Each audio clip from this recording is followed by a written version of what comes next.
There you go. Thank you. Great. Now I'd like to introduce Paul Boylan to you. Many of you know Paul from City, where he was for many years. Sorry, are you there now? Oh.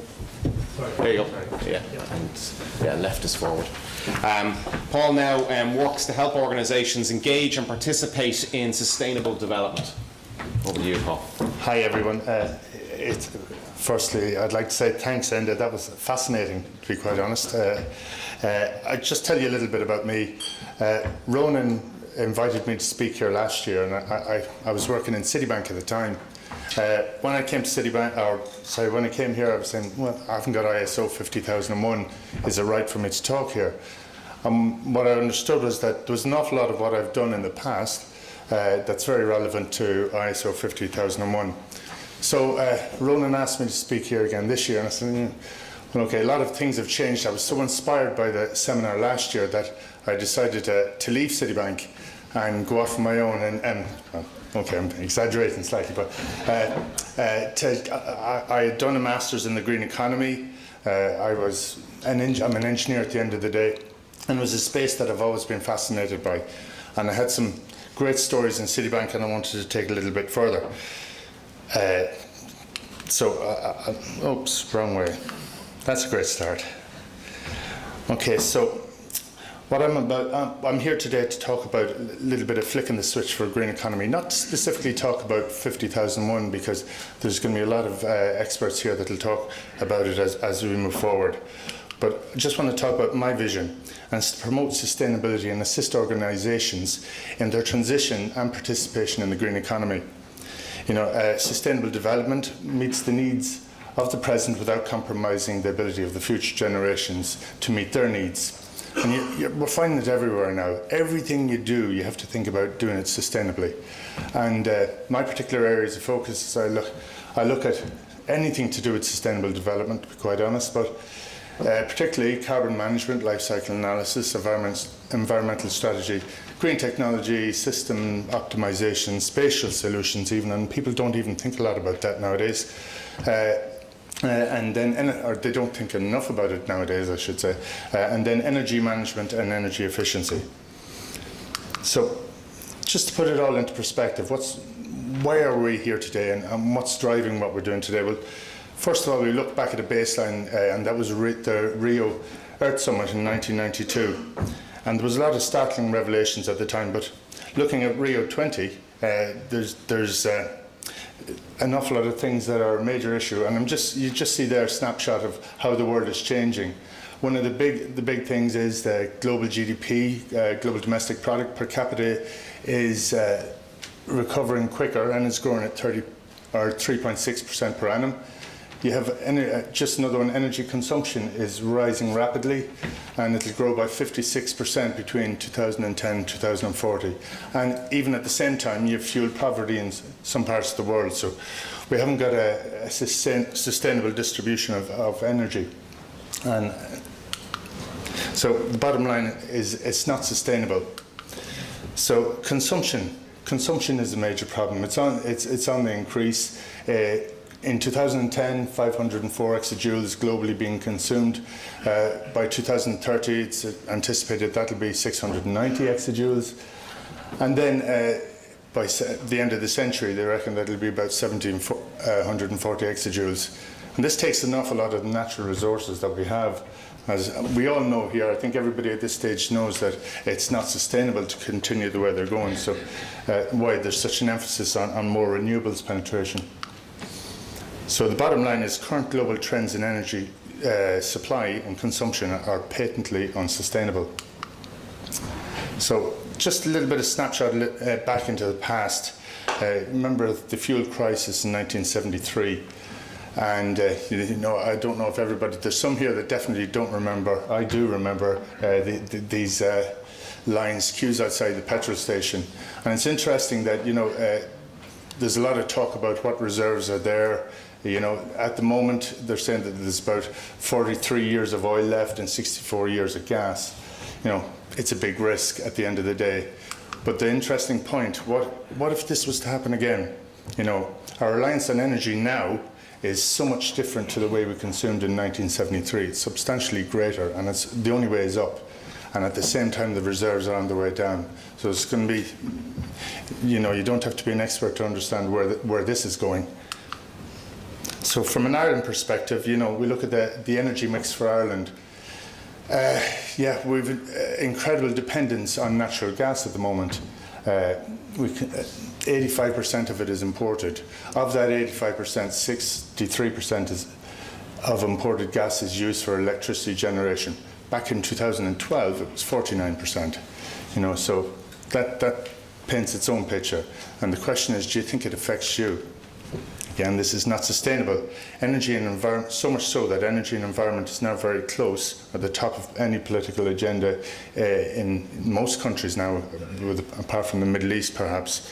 I'd add that in America, it's now considered the #1 threat, climate change. Used to be terrorism, and maybe it'll turn around in due course, but at the moment, it's climate change is the biggest issue.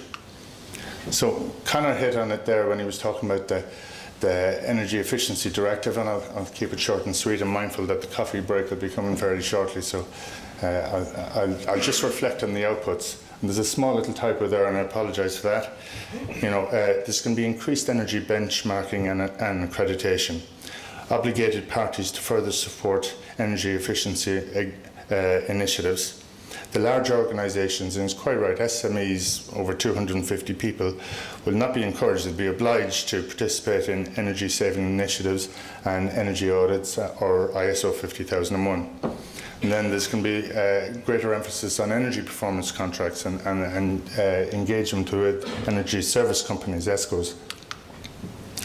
So what's driving energy efficiency? Well, I was very pleased there. I heard the other day on the news that the environment is starting to recover a little bit. And then I thought to myself, it's a bit like the Irish economy, and at the same time, there's a message behind the Irish economy. We're still spending, we're still borrowing money. So, if you put that in terms of carbon, we're still generating emissions all the time.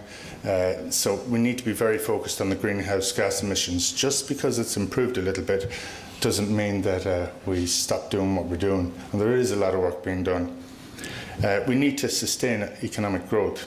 That's a massive thing at the moment. GDP forecasted to grow by up to 56% between now and 2010 and 2040.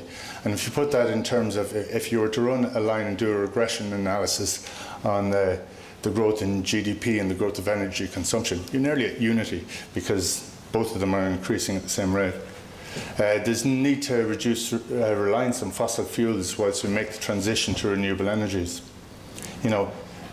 Even up to 2040, it's anticipated that 80% of the world's energy consumption will be from fossil fuels, which is unbelievable to think at this stage. The need to avoid exceeding available capacity.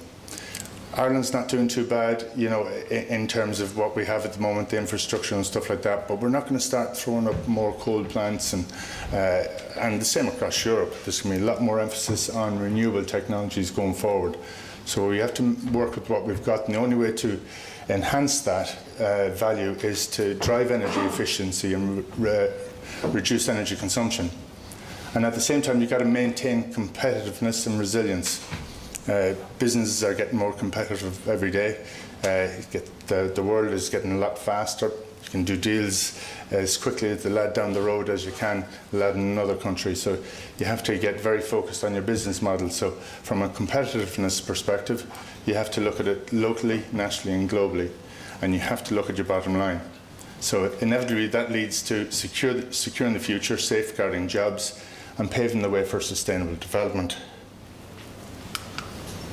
So summarising energy efficiency, energy conservation and efficiency can be achieved through your technological changes and your non-technical factors as well, or a bit of both, as they did, as we saw with Boylan. And bottom line, improving energy efficiency offers an effective alternative to reduce greenhouse gas emissions, a real opportunity to save energy, and a platform to cut your costs. So I'm just going to quickly snapshot over the 50,001, and really the points I would just want to refer to is that's you'll hear a lot about how it came about and what it is today. But I thought it very interesting when I looked at the principles of the ISO 50001. And if you think about it, progress management, change management, operational problem resolution management, risk management, preparation for contingency, document management, and objective and target achievement evaluation criteria, that's normal business. Every business has to function with that. And you have to consider all these attributes in your normal business. So I don't see why it should be any different. And I don't see why people should have a problem with engaging ISO 50001. It's not anything different to your normal business practice, but what it is maybe a little bit focused from an energy management system perspective.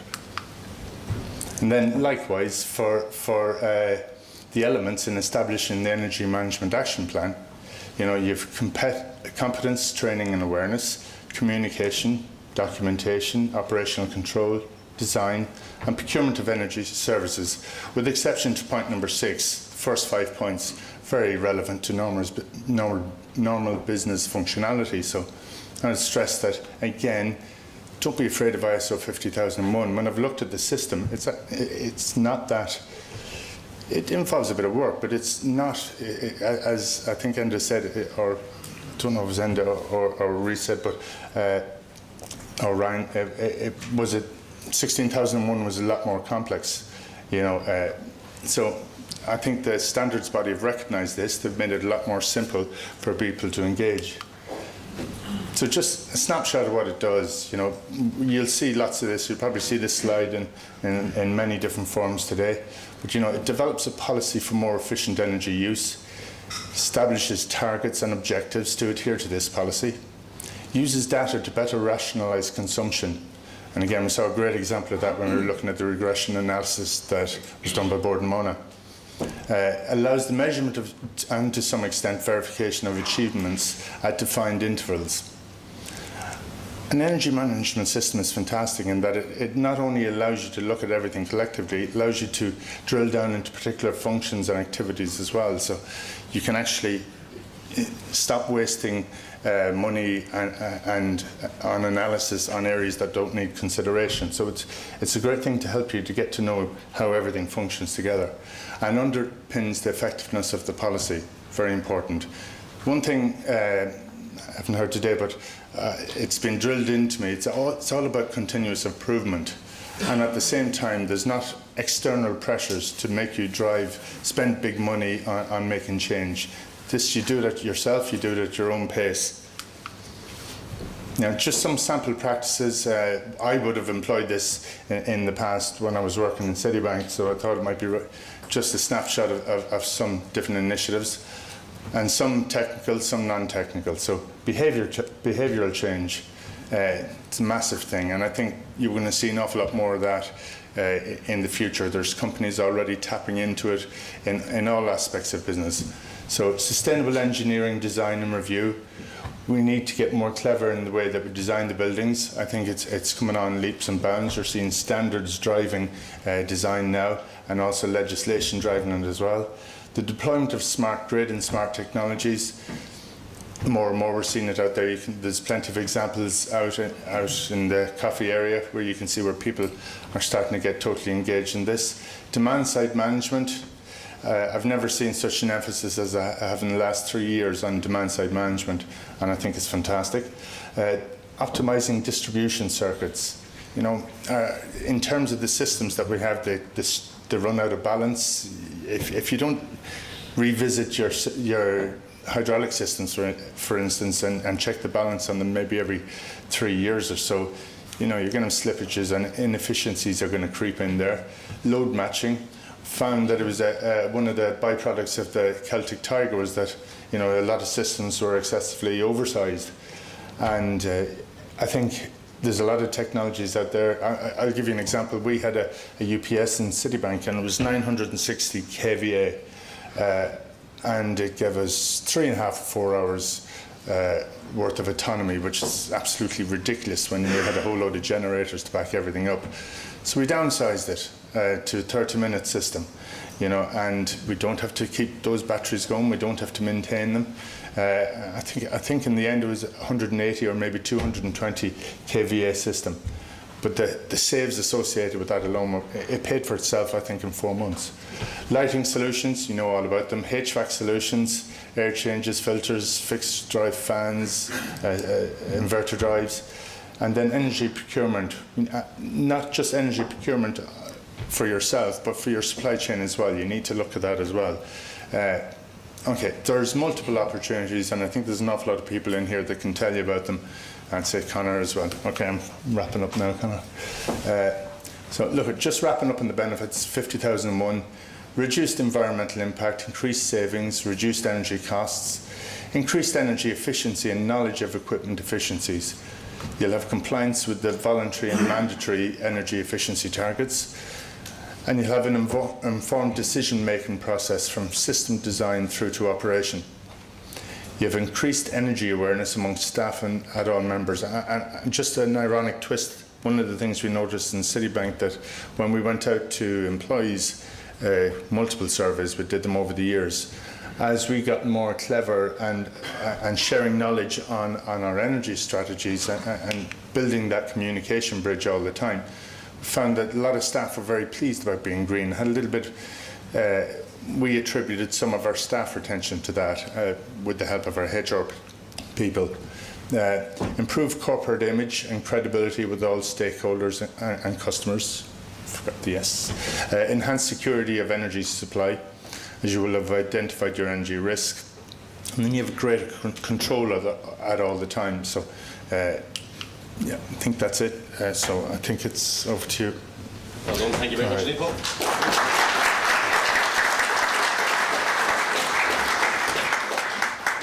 So it falls to me now to just lead up to Q&A, but I think some very interesting presentations and a very interesting journey from the commitment with Ryan from IBM and talking about the importance of strategy through, I think, the journey to Boylan, and I think a very interesting insight into a semi-state that we're all familiar with, but a lot of dimensions there that many of us wouldn't have been aware of. And then finally Paul talking about how to flick the switch and engage staff, and in particular some of the benefits that we may not realise, like staff retention, etc. So I'm going to throw it open to the floor and just bring that one up for you and just see if there's any questions. I do have questions from Twitter and elsewhere. I can certainly see there's some activity out there, but has anyone, are we ready with the mics? Yeah, perfect. Okay, I'll go with one from Twitter first of all, from Fiona at Zesco, and it's a question, I suppose, to the two large corporates rather than yourself, Paul, but Boylan and IBM. But what's the role for ESCOs in terms of the rollout of energy efficiency within your organisations, and ESCOs as energy services companies? Go ahead, please. We have at Boylan, we have a department that's doing a bit of work in that area externally to the business. So I don't see a lot of room regarding our fuel efficiency. Maybe in our electricity supply, even though a lot of our electricity supply is an internal network that we manage quite well. So not in the fuel area, but possibly in the electricity area. Yes. Okay. And Ryan? Well, so I think fundamentally, any organization that can provide value is certainly welcome, right? In our own cases, I don't know of any specific ESCOs that we're working with, but again, certainly any organization that brings value, I'm certainly interested in speaking with. Okay. Very good. And then maybe I'll just throw a few questions at the panel from myself, but it just, in terms of the C-suite, Ryan, right, and we would have seen a very large emphasis on carbon in recent years. How high up the agenda now is energy efficiency in your experience? So it's interesting. I see a shift, right? I see a shift in the way in which organizations are viewing energy and carbon.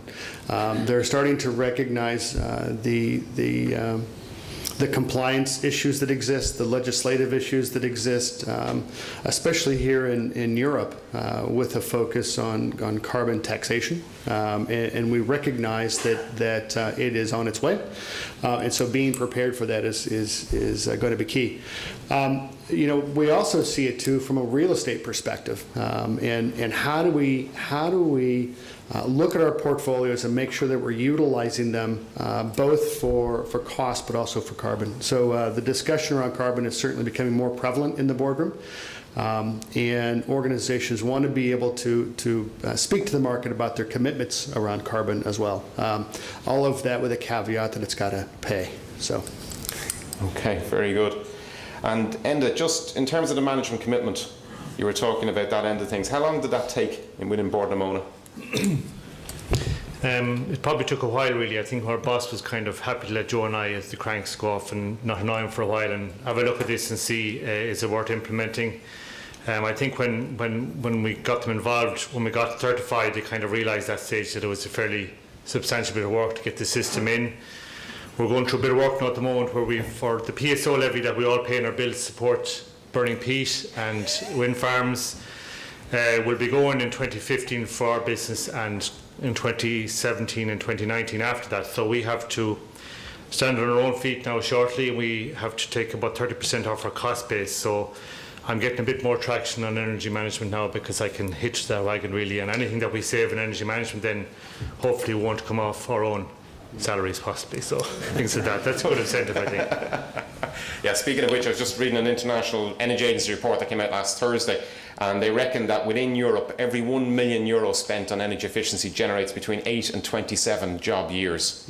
Okay, so the penny is beginning to drop. But just one for you, Paul, just in terms of people, you talked about staff retention, engaging people. What sort of comments would you have got back from staff with regards to your programs? Yeah, at the time, initially I was probably loosely referred to as the Jolly Green Giant in the early days, but as we moved on, you could see real traction, real change in attitude.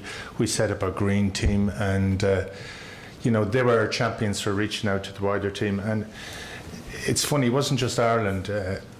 I think we led by example in Ireland. We might have been a little bit ahead of the game in Ireland, because suddenly we were rolling out the same strategies across all the city sites across Europe. We also had a number of, I referred to it before, we had our expo events, and the expo events where we'd have 40 exhibits in on the day in the bank, and create a bit of euphoria around being green and making green cool, actually struck very well with the employees. And when we did I'll wrap up on the question now, but when we did the review surveys with employees and we looked at sort of pride in the workplace, the comment that often came back in relation to pride in the workplace surrounded our approach to sustainability, our approach to energy efficiency and stuff like that.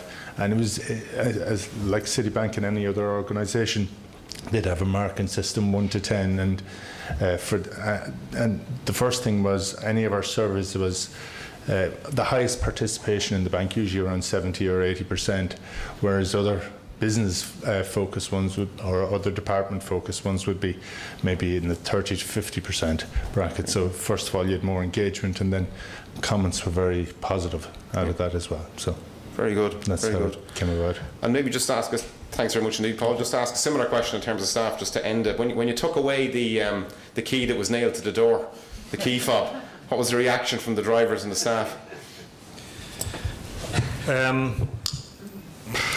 A bit lost, I suppose, in a lot of cases, but it was just habit really. We had a good fuel management system there, and it just hadn't been used. People were even downloading the data from that and then putting it to our own system. So it was kind of came with the kit, I suppose, no proper handover. But once we got the stores people involved and showed them the scope and the data they could produce in this, and said we have to get a handle on all of our stray fuel use, people fairly much bought into it. Probably wonder why it took us so long to do it, possibly, maybe. But so there was no initial problems with it. No. Very good. And the drivers, drivers work on their own for much of the time, so they can be quite interesting people to talk to. But how did they react to the training schemes that you offered? Well, they were getting a new truck, which helped now. So probably doesn't mean as much as maybe getting a new company car or something, because you can't bring it home or use it at the weekends or that. But at least when they're in a new office, if you're put in a new office, you know, are you going to have someone that comes into your office to say, you know, you have too much lights on here, your heating is too high. So that was their office, the cab was their office. So once they were engaged in the process and was communicated correctly, now we have a telemetric system with the truck that I'm getting data and will be handed over to a newly appointed transport manager, and it'll be up to him then to meet them and point out the good and bad practice. So that might be a bit of a problem. In a lot of cases, the main driver was for speed and inefficiency. There was no main driver, it was just habit. If they were going from A to B, they were queuing up at B then if they were there too quick, and they didn't get home any earlier. There was no incentive for doing what they were doing, only just practice had built up over the years. So I'm hoping it'll be easy to change. Very good. So just throw it open to the floor again. I'm looking for hands up for questions. And I can't watch the Twitter screen and yourselves all at the same time, sorry. Okay. I suppose one other question then, and I think for people, particularly companies who are just embarking on 50,001, Ryan, you've obviously had to do the elevator pitch a number of times for this. How do you start the conversation around this with the CEO, the proverbial elevator pitch? So, you know, they're human, just like everybody else, right? So they have motivations. And so understanding their motivations and aligning your motivations with theirs is the best way to do it. A bit of research in advance to understand, you know, what is important to them always helps. But it's an easy leap, right? It's an easy leap. A few estimations, and you start the discussion. The biggest part then is to once you have the interest, is to follow through and make sure that you're able to statistically prove what it was you're talking about, and then move forward. But you know, like I said, they're human, so it's just a matter of aligning your interests with theirs. Very good. Okay. Just looking for hands. You're very shy this morning, I have to say. Much quieter. So yeah, it is meant to be an interactive discussion, folks, so that's part of the reason why I'm throwing it open to the floor repeatedly, and I think we certainly found that very valuable last year, right? Certainly from the feedback sheets that Ronan and the team got. So this is part and parcel of the exercise from my perspective, and I will insist that you ask me questions, and but I'll keep going. In terms of the training and communications, what lessons do you think, and across all of the panel, right, training and communications staff, what lessons have you learned that you could help the rest of the audience with, given that many of them are starting out on their journey? Maybe I'll start with Ryan just and work my way down. Yeah, so again, in any of these initiatives, speed is so important, right? Because that's how we get to net present value increase. So that's key. So the quicker we can get best practices elevated from a native perspective to an enterprise perspective, and the quicker we get those across the organization, the better, right? I mean, we can have best practices in one facility in Ireland and not be able to communicate to our counterparts in Poland. And what good does that do for the organization, right? It's nice here, but we've got to get those ideas to move virally across the organization. So communication is absolutely key to get these programs off and running and successful. Very good, thank you. Yeah, it's probably very much the same answer. I mean, there's no one going to argue against communications in whatever facet you're involved in your business. In our cases, we had very simple operations, and we were talking about peat production and peat haulage and transportation. So probably a lot of initiatives and ideas were already out there, and in some cases, some people are already implementing this in the home. So in our case, a lot of them were part-time farmers, so they operated tractors in their farms. They turned on the light when they went home. They turned on the heat. They may have had a dairy farm, they would have had pumps. So there was very little you could always equate to something in the home. So a lot of our campaign or awareness will be to try and get those good habits, if they have them at home, into work, and whatever they learn from work, then that can be implemented at home and might get a bit more buy-in. Very good. Paul? Yeah, communication, it's funny, I'm looking at communication in a whole different way at the moment in terms of trying to engage organisations and encourage them. And sometimes I get very frustrated, I just don't get it. The writing's on the wall, would you burn a 5 or would you burn 20 euros? Because that's what you do. An awful lot of organisations do that. And every now and again, I'm absolutely taken back by the margins.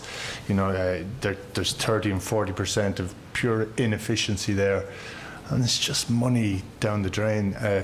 I think if I'm looking, traditionally I would have looked at communication, I would have sold my soul to get people on board, to get them to understand what I'd equate carbon to how many times carbon we saved to how many trips around the planet you do in a Volkswagen Beetle, 1600cc Volkswagen Beetle. However, now I'm moving into the more serious space of, helping organisations help their bottom line. I agreed earlier on, it was very much about the dollars rather than the BTUs, but there's also an awful lot of intangible benefits as well that actually have do affect the market share, and people need to realise that there's so many reasons for doing something than not in this Absolutely, case. and that IEA report is precisely about all of the additional benefits for anyone who's interested. Sorry, you have a question from the floor. Just your name, your company, and your question, please. Hi, I'm Anthony Farrell from Accenture Sustainability. The question is to the panel in general. Earlier on was mentioned the low-hanging fruit is practically gone, but can you give an indication of what you feel would be a reasonable percentage saving just from good housekeeping, just from adopting ISO 50001 in a large organisation and the C-suite buy-in and assigning energy champions and that type of thing, just getting their house in order if they didn't already have an ISO 14000 or 50001? Okay. So the percentage potentially? Typically the percentage potential without having to have any major capex expenditure, just good housekeeping. Okay, maybe I'll start with Paul and come back up. See, there's another point there. There's no capex. Capex is nearly a thing of the past with the provision of ESCOs, energy performance contracts, funding. There's so much margin in the save opportunities based on the technologies that are out there. Companies can save a fortune and pay an ESCO. And I'm not an ESCO now, and I'm not flying any flags on this one. But I really believe that you can make modest returns and not have to pay any capex at all. The saves, the capex will come out of the saves, and there's a lot of models out there now that are very much geared towards saves. If you ask me, I mean, Citibank, for example, when I started my campaign, it was 2006, we had 1,438 people in the building, we had 1.2 million spend. By the 2012, we had 2,400 people in the building. Our spend was 638,000 despite increased cost in utilities. I think you go into any building and you'll get 20 to 25% on just behavioural change before you even get into the technical factors. That's my point. Yeah, I'd agree with a lot of that. I can only talk about our case or what you'll hear anecdotally, in that in some areas we got a 5% saving for very little work. I mean, it generally wouldn't take any companies as long as it maybe took us to get 50,001, because we did a particularly bad production year the previous year that slowed up our operation. That's my excuse anyway. But so I think the behavioural change and looking at what you already have in place, a lot of the savings are there if you use your equipment appropriately. You don't need the big capex spend on the fancy add-ons or the fancy monitoring equipment. And I would say again, just on the awareness and training, that there probably is at least a 10% saving. I wouldn't say anyone has embarked on this journey maybe and come back and said, well, this is a total waste of my time and effort. It would at least cover the one or two cranks in your business time to sit down and analyse your data and start talking to people and extracting the ideas. That it will at least cover that elements of it. Very good. Ryan, on the percentage? Yeah, so I'm probably not going to answer your question, so because it's a tough one, right? In the sense that to try to identify a percentage savings based on just the industry in total. I think that there's this 20% fatigue that's out there, right? And it gets thrown around a lot, and whether or not organizations are well suited to be able to validate that still remains to be seen. But I think that while we need to isolate the percentage changes as we look at each one of these applications, I think that we have to look at the entirety of the situation. We got to look holistically at it, right? And especially when we start talking about finance and capital, in order to create a full, robust program, it's got to have all of those pieces. It's got to have changed awareness. It's got to have the metering. It's got to have a platform. It's got to have human interaction. It's got to have all of those things. So what I like to do is blend all of those together in the sense that use some of those, the low-hanging fruit that you referred to offset some of those higher capital projects, right? And come out with a blended investment, right? today, from a personal perspective, if you invest in a mutual fund, you're not buying one stock, right? You're buying the ups and the downs of the market. And it's the same thing with energy efficiency programs, in my estimation. You're not buying one particular lighting retrofit. You're buying an approach. You're buying a future. And so you need to diversify that a bit, and it's going to come from individual buckets. But again, I didn't answer your question. So. Well, thank you very much. So it's now coffee break time, about 11 o'clock-ish. We're scheduled to be back for 11:30. I'm going to just say to our exhibitors to lead the charge to get back to your stands, because for all of our participants, I'd ask you to call in to the exhibitors. Some very interesting exhibits that are there today, so please do. And obviously come and chat to our speakers as well as they're wandering up for a coffee. But 11:30 sharp, please. We'll start dinging the bell maybe a few moments beforehand and just ask you to show your appreciation for our first three speakers. Thank you very much.